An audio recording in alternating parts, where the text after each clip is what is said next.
Can I help you? 31 cents. I got some. Can I help you? Yeah. Everything all right? Everything's Yeah, fine. 911 call. From here? Yeah. Are you the only one home? If I speak, I am in big trouble. In big trouble. All right. Everybody's fine.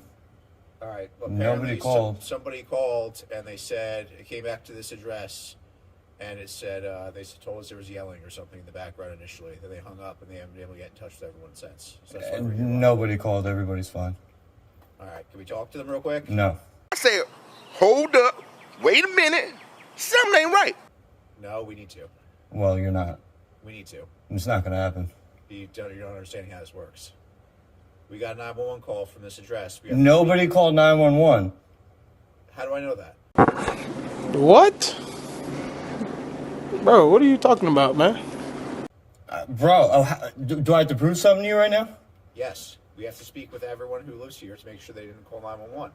The officers state that they need to speak with everyone who lives with Mr. B in order to confirm that they did not call 911. In general, the Fifth Amendment privilege against self-incrimination protects individuals against compelled speech to police officers, and only judges have the authority to order an individual to answer a question. A court would likely conclude that the officers could enter the residence to check on their well-being. As soon as we speak with everyone and we confirm everything's fine, we leave. That's it, man. We just make sure everything's fine. What's your name and badge number? Macmillan 182. Name and badge number.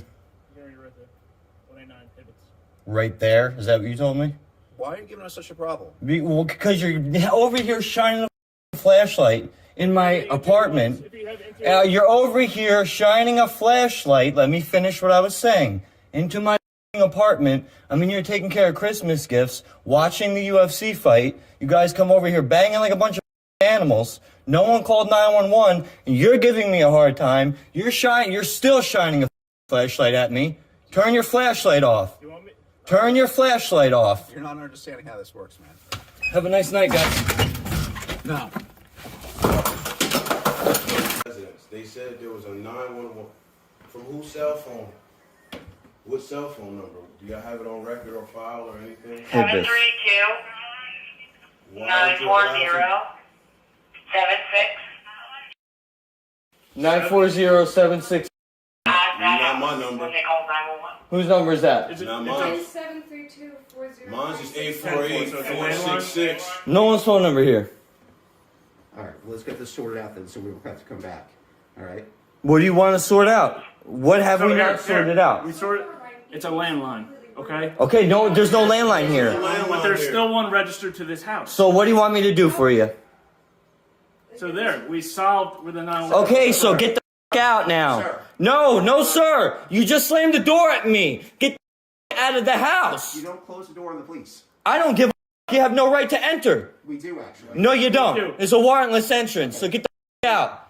Mr. B tries to end the conversation, but the officers do not allow him to close his door, forcing their way into his apartment instead. Nonetheless, if a similar incident were to occur in a different jurisdiction, a court could reach the opposite conclusion. Get out. What's your name, sir? Get out. I'm not giving you nothing. Get out. We need your name. Yeah, you're not going to get it. Get out.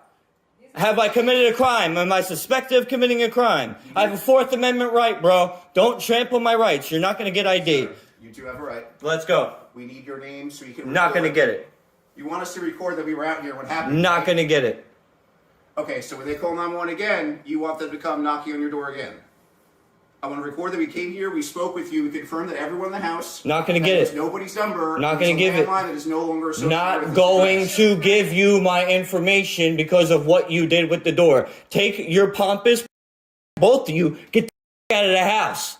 Once the officers become aware that the 911 call originated from a landline and that there are no landlines at Mr. B's address, they ask Mr. B for his name to document the situation, but Mr. B refuses and demands that the officers leave his residence. New Jersey does not have a stop and identify statute that would require Mr. B to identify himself under any circumstances. A court could conclude that the exigent circumstances that allowed the officers to enter Mr. B's residence no longer existed once they determined that the call did not come from that location, and that the officers continued presence in Mr. B's home violated the Fourth Amendment.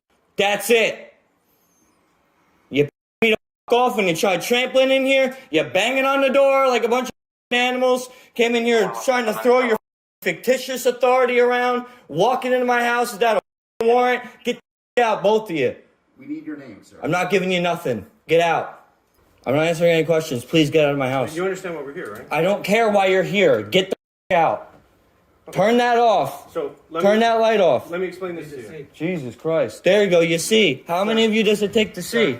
What do you want to look Can I at? explain something to you? I don't want to hear what you have to You have say. people you care about, I don't right? care. Please exit my house. Do you have people you care Please about? exit my house. Sir.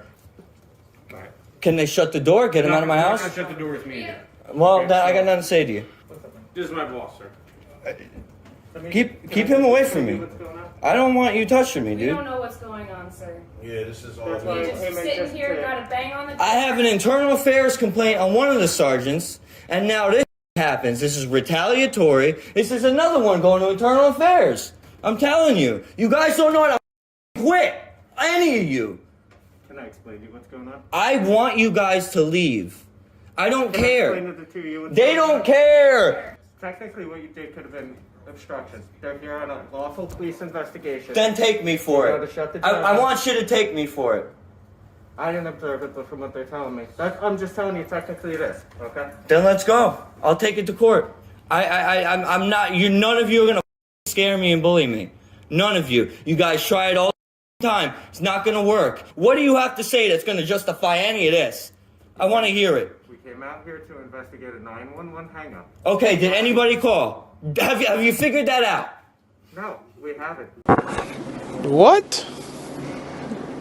Bro, what are you talking about, man? Okay. So what do you have to figure out? What do you have to figure out? If anybody was in need of assistance, man. No. Does anybody need assistance? I have fine. zero need for assistance. Perfect. I'm trying to go back and finish watching this In movie. fact, All right. I'm So can you please? Yeah. Please. Okay. Please go. Perfect. Have a good day. Got him! Got him! Have a good day. Take care. After Mr. B ordered the officers to leave his property, more officers began to appear on the scene, until a total of 9 officers were inside the residence or on the doorstep. Eventually, the officers did leave, but according to Mr. B, he received an obstruction ticket in the mail that required Mr. B to pay attorney fees, fines, and court costs.